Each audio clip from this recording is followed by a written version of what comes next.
जय हिंद साथियों, आप सब कैसे हैं? उम्मीद करते हैं आप लोग स्वस्थ होंगे और मस्त होंगे। आज 2 अप्रैल है।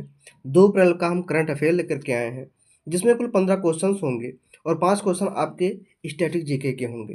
लास्ट में एक प्रश्न पूछेंगे, जिसका जवाब आपको कमेंट बॉक्स में देना होगा। दोस्तों, आपको बता दें, यूपी पुलिस की वैकेंसी फिर से आ गई है, जिसमें एसआई की भी वैकेंसी है। इसमें कुछ पोस्टें जो है स्पेशल फोर्स की दी गई हैं। तो इसका पेपर मान के चलिए कि दिसंबर लास्ट में होगा। और आप लोग इतनी मेहनत करिए कि ये पेपर बहुत बेहतरीन तरीके से आप अच्छे अंकों से क्वालिफाइड करिए। और ये ध्यान रहे, आज कल के पेपर में जो है जीके जी से क्वेश्चन तो कम बन रहे हैं, लेकिन स्टैटिक जीके से बहुत ज़्यादा क्वेश्चन बन रहे हैं। जहाँ तक मेरी उम्मीद है कि करंट अफेयर आपकी जो है 2025 के स्टार्टिंग से ही पूछे जाएंगे, क्योंकि हो सकता है कि 2025 के पेपर दिसंबर लास्ट में हो या 2026 में स्टार्टिंग में हो। ठीक है, तो अगर करंट अफेयर आप अभी से तैयार कर रहे हैं तो उम्मीद करते हैं आप लोगों का बहुत बेहतर तैयार हो जाएगा, और जो कि आपके एग्जाम में बहुत ही हेल्पफुल होगा। आज का सुविचार है, सफलता उत्कृष्टता के साथ कड़ी मेहनत, असफलता से सीखने, निष्ठा और दृढ़ता का परिणाम है। सही बात दोस्तों। बढ़ते हैं हम क्वेश्चन की तरफ। हमारा पहला क्वेश्चन है, विश्व सामाजिक सुरक्षा रिपोर्ट के अनुसार भारत का सामाजिक सुरक्षा कवरेज वर्ष 2024 में बढ़कर कितना प्रतिशत हो गया है? तो दोस्तों, 24.4%, 34.4%, 40.4% और 48.8%। तो इसका जो राइट आंसर क्या हो जाएगा? 48.8% हो जाएगा। अब बात आती है इसमें विश्व सामाजिक सुरक्षा रिपोर्ट की। तो विश्व सामाजिक सुरक्षा रिपोर्ट है, यह निकला हुआ है ILO से निकला हुआ है। ILO का मतलब होता है इंटरनेशनल लेबर ऑर्गेनाइजेशन। अब बात आती है ILO की। ILO की स्थापना कब हुई थी? 1919 में हुई थी। कब हुई थी? 1919 में हुई थी। ठीक है ना? अच्छा, ये ILO है क्या? देखिए कि जो है एक लेबर से संबंधित, इसे कह सकते हैं अंतर्राष्ट्रीय श्रम संगठन है। ठीक है ना? ये थोड़ा सा लेबर के हित में काम करता है। अब इसी से निकला हुआ है विश्व सामाजिक सुरक्षा रिपोर्ट। ठीक है ना? तो विश्व सामाजिक जो सुरक्षा रिपोर्ट है, इसको बनाया गया था 2015 में बनाया गया था। ठीक ना? ILO के माध्यम से। अब हमारा जो ILO है, तो ये क्या करता है? अंतर्राष्ट्रीय श्रम संगठन द्वारा प्रकाशित एक व्यापक रिपोर्ट है। कौन? विश्व सामाजिक सुरक्षा रिपोर्ट। विश्व सामाजिक सुरक्षा रिपोर्ट अंतर्राष्ट्रीय श्रम संगठन द्वारा प्रकाशित एक व्यापक रिपोर्ट है, जो दुनिया भर में सामाजिक सुरक्षा प्रणालियों का विश्लेषण करती है। आपको खास बात बता दें कि जो ILO है, ILO में यानी कि संयुक्त राष्ट्र 1946 में शामिल हुआ था। 1946 की में पहली एजेंसी बना था ये। कौन? संयुक्त राष्ट्र, ILO का। ठीक है ना? और 1969 में ILO को शांति के लिए नोबेल पुरस्कार दिया गया था। किसे? इंटरनेशनल लेबर ऑर्गेनाइजेशन को क्या दिया गया था? नोबेल पुरस्कार दिया गया था। अब आपको और बता दें, इसमें इसमें कितने सदस्य देश हैं? तो कह सकते हैं कुल 187। 187 मतलब कह सकते हैं 186 प्लस 1। तो जो 186 हैं, 186 हैं संयुक्त राष्ट्र हैं, और एक जो है ये बुक आइलैंड है। ठीक है ना? बुक आइलैंड है, एक इसमें सम्मिलित है। बहुत बढ़िया। चलते हैं अगले क्वेश्चन की तरफ। हाल ही में कहाँ के प्रसिद्ध सौदागरी ब्लॉक प्रिंट को भौगोलिक संकेत टैग का दर्जा मिला है? मुरादाबाद, अहमदाबाद, सूरत, जयपुर। तो यह मिला है अहमदाबाद के सौदागरी ब्लॉक प्रिंट को मिला है। तो सौदागरी ब्लॉक प्रिंट यह है क्या? तो यह 300 साल पुरानी हस्त निर्मित वस्त्र मुद्रण तकनीकी है, जिसमें छिपा समुदाय द्वारा, कौन सा समुदाय द्वारा? छिपा समुदाय, जिसमें छिपा समुदाय द्वारा कपड़ों पर ब्लॉक प्रिंटिंग की जाती है। ठीक है ना? तो ठीक है ना, कहाँ किया गया है? आपके अहमदाबाद में किया गया है। तो अहमदाबाद में किया गया है। क्या है यह? अहमदाबाद में जीआई टैग है। GI tag. जीआई टैग की शुरुआत हुई थी 1999 में। ठीक है ना? ये पारित हुआ था, लेकिन लागू कब किया गया था ये? 2003 में किया गया था, 15 सितंबर 2003 में। हमारे भारत में कुल 2024 के आंकड़े के अनुसार 635 जीआई टैग हैं। कुल कितने जीआई टैग हैं? 635। अच्छा, जो सौदागरी ब्लॉक प्रिंट कहाँ पे लाया गया है ये? कहाँ पे मतलब दर्जा मिला है ये? अहमदाबाद में। तो अहमदाबाद आया है। अहमदाबाद देखिए कहाँ पड़ता है, आपके गुजरात में पड़ता है। कहाँ पड़ता है? गुजरात में पड़ता है। तो गुजरात की बात आती है तो गुजरात के सीएम कौन है? सीएम है भूपेंद्र पटेल हैं। गवर्नर कौन है? आचार्य देवव्रत हैं। ठीक है ना? आज थोड़ा-सा हम आपको कुछ नया बताने वाले हैं। जैसे पहले हम लोकसभा बताते थे, राज्यसभा बताते थे, इसके साथ-साथ अब हम ये सब उम्मीद करता हूँ हम लोग को तैयार हो गया होगा। अब हम इसमें ऐड करने वाले हैं जैसे राजकीय पशु। तो गुजरात का राजकीय पशु क्या हो जाएगा? एशियाई शेर। राजकीय पक्षी क्या हो जाएगा? Greater flamingo. गुजरात का राजकीय फल क्या है? ड्रैगन फ्रूट है। इसे कमलम, इसका नाम चेंज कर दिया गया है। नाम क्या रख दिया गया है? कमलम। गुजरात का राजकीय फूल क्या है? गेंदा। राजकीय वृक्ष क्या है गुजरात का? बरगद है। ठीक है ना? ध्यान रहे। देखिए मुरादाबाद आपके उत्तर प्रदेश में पड़ता है, सूरत आपका पड़ता है अहमदाबाद में ही पड़ता है, और जयपुर कहाँ पड़ता है? राजस्थान में पड़ता है। हाल ही में केंद्रीय मंत्री अमित शाह ने बिहार में कितनी राशि से अधिक की विकास परियोजनाओं का अनावरण किया है? तो यह बहुत बड़े क्वेश्चन नहीं है, फिर भी ध्यान रखने वाली बातें हैं। कितना किया गया है? 800 करोड़ रुपए। कहाँ पे किया गया है? बिहार में। ठीक है ना? बिहार की स्थापना कब हुई थी? 22 मार्च 1930 को हुई थी। ध्यान दीजिएगा, बिहार के जो वर्तमान मुख्यमंत्री हैं नीतीश कुमार हैं। तो आगे चलते हैं। वस्त्र मंत्रालय द्वारा शुरू किए गए एक राष्ट्रीय तकनीकी वस्त्र मिशन एनटीटीएम ने वर्ष 2024 में कितने वर्ष पूरे कर लिए हैं? 3 वर्ष, 5 वर्ष, 8 वर्ष, 10 वर्ष। तो कितने पूरा कर लिए हैं ये? 5 वर्ष पूरा कर लिए। यानी कह सकते हैं जो एनटीटीएम है, एनटीटीएम जो है इसकी शुरुआत कब हुई थी? 2020 में हुई थी। आपको एनटीटीएम का फुल फॉर्म बता देते हैं। National technical textile mission. National technical textile mission. ठीक है ना? इसे हिंदी में बोलते हैं राष्ट्रीय तकनीकी वस्त्र मिशन। कितना वर्ष पूरा कर लिए हैं? 5 वर्ष। अच्छा, एनटीटीएम का फुल फॉर्म मतलब उद्देश्य क्या है?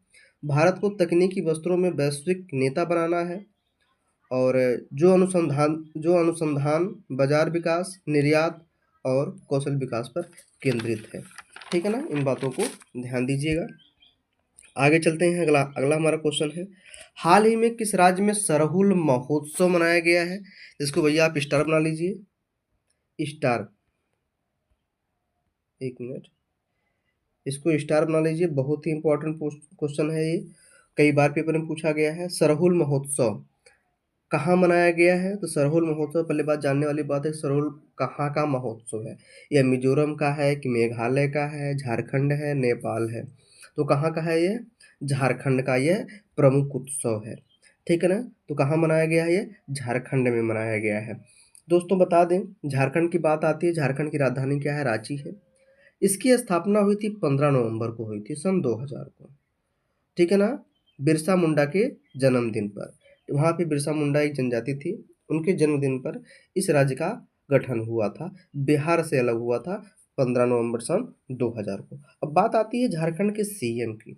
तो झारखंड के सीएम कौन है? यानी कह सकते हैं हम ही हैं, हेमंत सोरेन साहब हैं। गवर्नर कौन है? संतोष गंगवार है। विधानसभा सीटें अगर बात करें कितनी हैं झारखंड की? तो 82 हैं। राज्यसभा सीटें 6 हैं, और लोकसभा सीटें कितनी हैं? 14 हैं। दोस्तों अगर मैं बता दूं आपको झारखंड के लोक नृत्य की अगर बात करें, तो लोक नृत्य में आपका हो जाएगा छऊ, झुमईर, डोमकच, लहसुआ, फगुआ, पाइका, फिरकल, जादुर। ये सब क्या है? झारखंड का प्रमुख लोक नृत्य है। अगर हम उत्सव की बात करें भाइयों, तो उत्सव की बात अगर है तो उत्सव में हो जाएगा सरहुल, जो कि आपके पेपर में ही मतलब क्वेश्चन में ही पूछा गया है। सरहुल नृत्य या सरहुल महोत्सव, करम महोत्सव, सोहराई महोत्सव, ठीक है ना? टूसू महोत्सव और छठ। ठीक है ना? छठ तो बहुत फेमस है बिहार और झारखंड का। छठ तो समझिए कि ये विश्व रिकॉर्ड बन जाता है। बात आती है मिजोरम की। सॉरी, अभी इसके बारे में पूरा बता दें। अब झारखंड के हम कुछ ये सब तो जान लिए हम, जो विधानसभा सीटें हैं, लोकसभा सीटें हैं। अब जानते हैं झारखंड का जो है राजकीय पक्षी क्या है? राजकीय पक्षी है कोयल। क्या है? कोयल। फल क्या है? कटहल। राजकीय पशु क्या है? भारतीय हाथी। राजकीय फूल क्या है? पलाश। इसे हम वन की आग भी बोलते हैं, टेसु भी बोलते हैं। अच्छा, झारखंड की साक्षरता दर कितनी है? 66.41% है। कितनी है? 66.41% है। झारखंड में कुल 24 ज़िले हैं और 260 ब्लॉक हैं। कितने ब्लॉक हैं? 260 ब्लॉक हैं, जिसमें से 5 प्रमंडल हैं। ठीक है ना? ध्यान दीजिएगा। अच्छा, अगर झारखंड की हम बात करें, झारखंड का प्रमुख मंदिर कौन-कौन सा जो बहुत फेमस है? तो देवघर सुने ही होंगे, बैद्यनाथ धाम जिसे बोलते हैं देवघर में है। रजप्पा का छिन्नमस्तिका मंदिर, वास्कुनाथ धाम, ठीक है ना? ये सब झारखंड के प्रमुख मंदिर हैं। अब बात आती है मिज़ोरम की। मिज़ोरम की जो है स्थापना कब हुई थी? ये 21 जनवरी 1972 को हुई थी। मेघालय की स्थापना कब हुई थी? 1 अप्रैल 1970 को हुई थी। नागालैंड की स्थापना कब हुई थी? 1 दिसंबर 1963 को हुई थी। ठीक है, आगे चलते हैं। निम्नलिखित में से किस तारीख को उड़ीसा स्थापना दिवस मनाया जाता है? तो दोस्तों, जब मनाया जाता है 1 अप्रैल को। तो उड़ीसा की जो स्थापना हुई थी 1 अप्रैल 1936 को हुई थी। कब हुई थी? 1 अप्रैल 1936 को। अच्छा, बात आती है उड़ीसा की। तो उड़ीसा के जो गवर्नर हैं, सॉरी, उड़ीसा की जो राजधानी है भुवनेश्वर है। सीएम कौन है? मोहन चरण मांझी हैं। गवर्नर कौन है? हरिबाबू कंभमपति हैं। ठीक है। अगर हम विधानसभा सीटों की बात करें तो 147 विधानसभा सीटें हैं, राज्यसभा सीटें हैं 10 और लोकसभा सीटें हैं 21। अगर हम उड़ीसा के लोक नृत्य की बात करें तो लोक नृत्य हमारा हो जाएगा उड़ीसी है, छऊ है, घुमरा है, पाइका है, राड़पा है। ठीक है ना? राड़प्पा। उत्सव की बात करें दोस्तों, उड़ीसा के प्रमुख उत्सव की उत्सव हो जाएगा रथ यात्रा, नवकलेवर, नुआखाई, डोला पूर्णिमा। अब बात करें हम उड़ीसा के प्रमुख पक्षी की या राजकीय पक्षी की, तो क्या हो जाएगा? नीलकंठ। इसे बोलते हैं भारतीय रोलरी बोलते हैं। राजकीय पशु क्या है? साभर हिरण है। साभर हिरण। फूल कौन सा है? अशोक का फूल है। वृक्ष किसका है? खिजड़ी है। अच्छा, जो है उड़ीसा के प्रमुख मंदिर कौन कौन से हैं? जगन्नाथ मंदिर है, अनंत वासुदेव मंदिर है। ठीक है ना? ध्यान दीजिएगा। हाल ही में प्रधानमंत्री नरेंद्र मोदी द्वारा महाराष्ट्र के किस शहर में माधव नेत्रालय प्रीमियम सेंटर का शिलान्यास किया गया है? तो ये किया गया है आपके नागपुर में किया गया है। ठीक है ना? ये काफ़ी क्षेत्र में फैला हुआ है, बहुत बड़ा आई हॉस्पिटल बनाया गया है। हाल ही में किसने वर्ष 2025 के लिए अंतर्राष्ट्रीय योग दिवस की थीम घोषित की है? तो प्रधानमंत्री नरेंद्र मोदी, आयुष मंत्री सर्बानंद सोनोवाल, स्वास्थ्य मंत्री जगत प्रकाश नड्डा, गृह मंत्री अमित शाह। दोस्तों, अंतर्राष्ट्रीय योग दिवस की थीम कौन दिया है? प्रधानमंत्री नरेंद्र मोदी ने दिया। थीम क्या है? एक पृथ्वी एक स्वस्थ के लिए योग। एक पृथ्वी एक स्वस्थ के लिए योग। ठीक है। कौन बताएगा अंतर्राष्ट्रीय योग दिवस कब मनाया जाता है? कमेंट बॉक्स में बताइएगा। हाल में किस राज्य सरकार ने अंत्योदय गृह योजना की शुरुआत की है? तो झारखंड, छत्तीसगढ़, उड़ीसा, बिहार। तो ये कौन किया भैया? तो उड़ीसा ने किया है। कौन किया है? उड़ीसा। भी उड़ीसा के बारे में जस्ट बताया है। उड़ीसा की राजधानी क्या हो जाएगी? भुवनेश्वर। इसकी स्थापना कब हुई थी? 1 अप्रैल 1936 को हुई थी। उड़ीसा में विधानसभा सीटें 147 हैं, लोकसभा सीटें 21 हैं, राज्यसभा सीटें 10 हैं। उड़ीसा की लोक नृत्य हैं ओडिसी, छऊ, घुमरा, पाइका, राड़पा। उत्सव कौन कौन से हैं? रथ यात्रा, नवलेवर, नवकलेवर, नुआखाई, डोला पूर्णिमा। पक्षी, राजकीय पक्षी क्या है? नीलकंठ। राजकीय पशु क्या है? साबर हिरण है। राजकीय फूल क्या है? अशोक फूल है। और वृक्ष क्या है? राजकीय खिजड़ी है। मंदिर कौन कौन सा बहुत फेमस है? जगन्नाथ मंदिर, अनंत वासुदेव मंदिर उड़ीसा के फेमस है।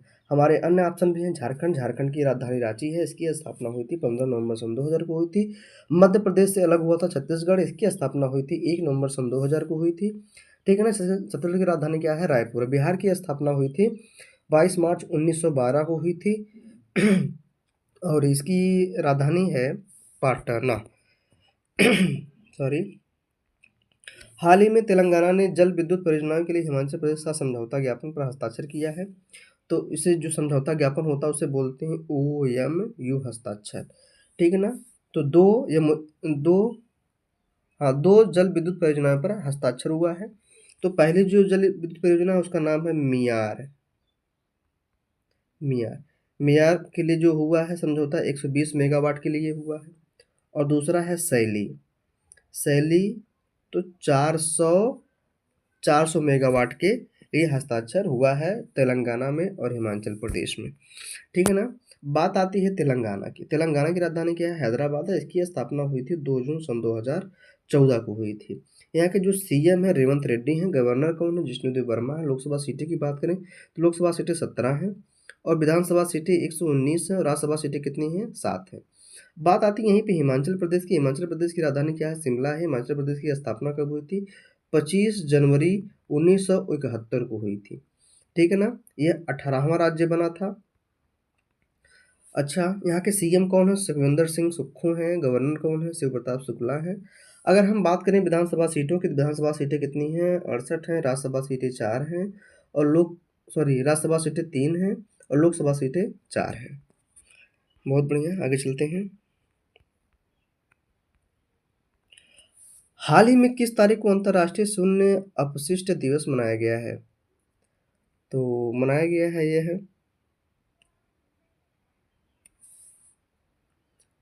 28 मार्च, 29 मार्च, 30 मार्च, 31 मार्च। कब मनाया गया है? 30 मार्च को मनाया गया है। अच्छा, थीम क्या है? फैशन और वस्त्र उद्योग में शून्य अपशिष्ट की ओर। ठीक है ना। आगे चलते हैं। हाल ही में कहाँ सोर्सेक्स इंडिया 2025 का उद्घाटन हुआ है? महाराष्ट्र, नई दिल्ली, गुजरात, असम। तो ये हुआ है आपका ऑप्शन नंबर बी, नई दिल्ली में हुआ है। ठीक है ना। अच्छा, ये सोर्सेक्स इंडिया 2025 है क्या? ये भारतीय निर्यातकों के लिए एक महत्वपूर्ण मंच है। भारतीय निर्यातकों के लिए एक महत्वपूर्ण मंच है। नई दिल्ली की बात होती है। नई दिल्ली की स्थापना जो हुई थी 1911 में हुई थी। ठीक है। नई दिल्ली की स्थापना करने वाले 2 लोग थे, Edwin Lutyens and Edward breaker थे। और बात आती नई दिल्ली के सीएम की। नई दिल्ली के वर्तमान सीएम हैं जो है रेखा गुप्ता है और गवर्नर कौन है? विनय कुमार सक्सेना है। जो रेखा गुप्ता है चौथी महिला मुख्यमंत्री हैं। यहाँ की विधानसभा जो सीटें हैं 70 हैं। लोकसभा सीटें 7 हैं। राज्यसभा सीटें कितनी हैं? 3 हैं। ठीक है ना।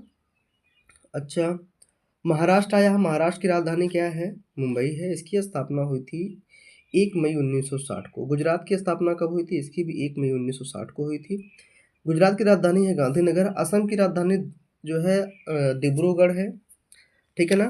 असम की राजधानी दिसपुर या डिब्रूगढ़। इसकी स्थापना हुई थी 26 जनवरी 1950 को हुई थी। हाल ही में किस राज्य सरकार ने जल संरक्षण अभियान 2025 के तहत भागीरथ ऐप लॉन्च किया है? पंजाब, उत्तराखंड, राजस्थान, छत्तीसगढ़। तो कौन सरकार ने लॉन्च किया है? ये उत्तराखंड सरकार ने लॉन्च किया है। उत्तराखंड की राजधानी क्या है? देहरादून है। इसकी स्थापना कब हुई थी? 9 नवंबर सन 2000 को हुई थी। सीएम कौन है? पुष्कर सिंह धामी है। गवर्नर कौन है? गुरमीत सिंह है। उत्तराखंड की लोकसभा सीटें कितनी हैं? 5 हैं। राज्यसभा सीटें 3 हैं और विधानसभा सीटें 70 हैं। लोक नृत्य कौन कौन सा उत्तराखंड में बहुत फेमस है? छोलिया है, झोड़ा है और चांचरी है, पांडव नृत्य है। उत्सव कौन कौन सा फेमस है? कुंभ मेला, फूलदेई, हरेला, नंदा देवी का मेला। पशु कौन कौन से? राजकीय पशु क्या है? अल्पाइन है और राजकीय पशु है अल्पाइन कस्तूरी मृग है, हिरण जिसे बोलते हैं। राजकीय पक्षी है हिमालयी अ, हिमालयी मोनाल। और वृक्ष क्या है? बुरांस है। और उत्तराखंड का राजकीय फल क्या है? काफल है। ठीक है ना। हमारे अन्य ऑप्शन भी आए हैं जैसे पंजाब की राजधानी क्या है? चंडीगढ़ है। इसकी स्थापना हुई थी 1 नवंबर 1966 को हुई थी। उत्तराखंड के बारे में बता ही दिए हैं। राजस्थान की राजधानी हो जाएगी जयपुर। इसकी स्थापना हो जाएगी 30 मार्च 1949 को। छत्तीसगढ़ की राजधानी रायपुर है। इसकी स्थापना हुई थी 1 नवंबर सन 2000 को हुई थी। यह मध्य प्रदेश से अलग हुआ था। ठीक है, आगे चलते हैं। हाल ही में भारत रूस द्विपक्षीय नौसैनिक अभ्यास इंद्र का 14वां संस्करण में आयोजित हुआ है। बेंगलुरु, चेन्नई, पोरबंदर, सूरत। तो यह लागू कहाँ हुआ है? ये चेन्नई में हुआ है। कहाँ हुआ है? चेन्नई में। द्विपक्षीय नौसैनिक अभ्यास भारत और रूस के बीच में। हाल ही में केंद्रीय कर्मचारियों के महंगाई भत्ते यानी कि डीए सुने होंगे आप लोग। टीए और डीए में कितने प्रतिशत की वृद्धि हुई है? टीए का मतलब होता है ट्रेवलिंग अलाउंस और इसका मतलब होता है डियरनेस अलाउंस। ठीक है ना। Dearness dearness allowance. Dearness allowance का मतलब होता है महंगाई भत्ता। क्या होता है? महंगाई भत्ता। कितना किया गया है? यह 2% की वृद्धि की गई है 7वें वेतन आयोग के तहत, से 7वें वेतन आयोग के तहत, ठीक है ना। यानी कि 2% की वृद्धि की, अगर मान लीजिए किसी की पेंशन किसी की सैलरी जो 18,000 रुपये है, तो उसका 2% निकाल लीजिए, लगभग 1,080 रुपये आएगा। जनवरी से मार्च तक के दिए जाएंगे, ठीक है ना, ऐड करके दिए जाएंगे आपके उसमें। टीए का मतलब होता है ट्रेवलिंग अलाउंस, यानी कि यात्रा भत्ता। निम्नलिखित में से कौन सा कर केवल राज्य सरकार द्वारा लगाया जाता है? वस्तु और सेवा कर, आयकर, उत्पादन, मनोरंजन कर। मनोरंजन कर लगाया जाता है, ठीक है ना। इसमें देखिए सबसे इम्पोर्टेंट है वस्तु एवं सेवा कर, जीएसटी। जीएसटी का फुल फॉर्म हो जाएगा गुड्स एंड सर्विस टैक्स। इसकी स्थापना हुई थी 1 जुलाई 2017 को हुई थी। पारित कब हुआ था ये संसद में? 20 अप्रैल 2017 को हुआ था। कब लागू हो गया था? 1 जुलाई 2017 को हुआ था। यह 122वां संविधान संशोधन के तहत लागू किया गया था, ठीक है ना। जीएसटी के जनक कौन माने जाते हैं? डॉक्टर विजय केलकर माने जाते हैं। जीएसटी कुल 5 प्रकार की है, मतलब 5, ठीक है तो 4 प्रकार की। S GST, C GST, S T GST, sorry C GST, S DST और यूटी जीएसटी हो जाएगा, केंद्र सरकार, राज्य सरकार, और एक ठो होता है केंद्र और राज्य का दोनों होता है, ठीक है। और इसमें जो जीएसटी का जो क्रम है लगाने का 5%, 12%, 18% और 28% जीएसटी लगाई जाती है। प्रच्छन्न बेरोजगारी को किस नाम से जाना जाता है? तो प्रच्छन्न बेरोजगारी को नाम से जाना जाता है अदृश्य बेरोजगारी। देखिए बेरोजगारी कई तरीके से होती है। संरचनात्मक देखिए बेरोजगारी, औपचारिक बेरोजगारी, मौसमी बेरोजगारी, प्रच्छन्न बेरोजगारी। प्रच्छन्न बेरोजगारी इसमें दिया हुआ ही है, ठीक है ना। आगे चलते हैं, ये इकोनॉमी का टॉपिक था। निम्नलिखित में से कौन सा अनुच्छेद नागालैंड के नागाओं की संस्कृति और धार्मिक प्रथाओं की रक्षा से संबंधित है? तो 377, 371 का ए, 371 का बी, 371 का सी, 371 का डी। इसका जो राइट आंसर हो जाएगा 371 का ए हो जाएगा। 371 का ए में क्या है? देखिए नागाओं की संस्कृति और धार्मिक प्रथाओं की रक्षा करता है। 371 में अगर ए है तो 372 में क्या है? असम की है, असम की संस्कृति और धार्मिक प्रथाओं की रक्षा करना। सी में क्या है? मणिपुर है। और 371 में, 371 के डी में क्या है? आंध्र प्रदेश। आंध्र प्रदेश की सांस्कृतिक और धार्मिक प्रथाओं की रक्षा से संबंधित है यह आर्टिकल। भारतीय रिजर्व बैंक के संदर्भ में बेसल थर्ड मानदंड किससे संबंधित है? तो विदेशी मुद्रा विनिमय, बैंकिंग क्षेत्र में पूंजी पर्याप्तता, पर्याप्त कर संग्रह, इनमें से कोई नहीं, ठीक है ना। बैंकिंग क्षेत्र में पूंजीगत पर्याप्तता। निम्नलिखित में से गुप्त वंश का कौन सा शासक अपने दरबार में 9 रत्नों के लिए जाना जाता था? कुमारगुप्त, स्कंदगुप्त, चंद्रगुप्त द्वितीय, चंद्रगुप्त द्वितीय ही इसका राइट आंसर हो जाएगा। बस आज के लिए इतना ही। देखिए आप जो है यूट्यूब पे current affair by Hemant sir के नाम से भी सर्च कर सकते हैं, या नॉनटेक एजुकेशनल एकेडमी के नाम से भी सर्च कर सकते हैं, जिससे हमारा चैनल खुल के आ जाएगा। हमारे चैनल पर स्टैटिक जीके की कुछ वीडियो जो है पड़ी हुई हैं, और करंट अफेयर पर डे पड़ता है, वीकली एंड मंथली, ठीक है। आज का क्वेश्चन ये है, विमुद्रीकरण क्या होता है? ठीक है, विमुद्रीकरण क्या होता है इसके बारे में आपको कमेंट बॉक्स में बताना है। बस आज के लिए इतना ही, धन्यवाद।